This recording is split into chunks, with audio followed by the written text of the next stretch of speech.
In Ephesians chapter 6, verse 12, the Apostle Paul warns the Ephesian church of a spiritual war against the forces of evil.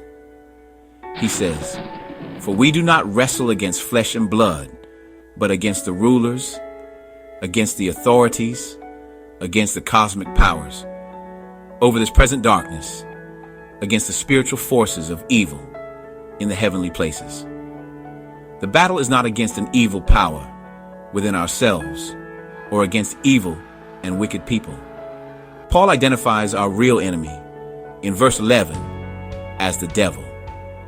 This identification is important. It reminds us that our struggles are not against acquaintances, friends, family members, co-workers, or other believers. When someone commits an evil act against us, it's easy to say, that person is the source of my problems.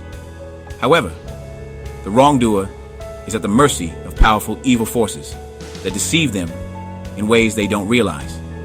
For this reason, Paul encourages believers to be strong in the Lord and in the power of his might.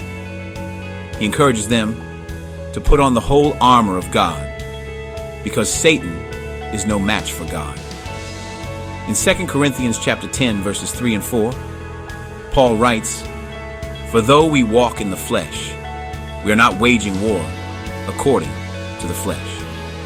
For the weapons of our warfare are not carnal, but mighty in God, for pulling down strongholds." In other words, believers are engaged in a perpetual spiritual battle that must be fought with spiritual weapons.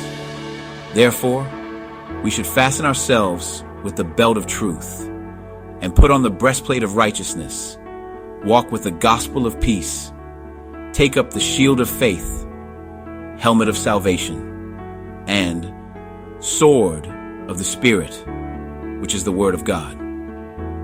The reality of spiritual warfare can be frightening, and the thought of battling against powerful and evil spiritual beings can be overwhelming. Yet it is important to remember that we are not alone in this battle. God is with us, and He supplies us with the tools that we need to overcome the forces of evil. Through His death and resurrection, Jesus defeated the forces of evil. Therefore, as Christians, we can fight this spiritual battle, knowing that God already won. So, how does it feel to be on the winning side?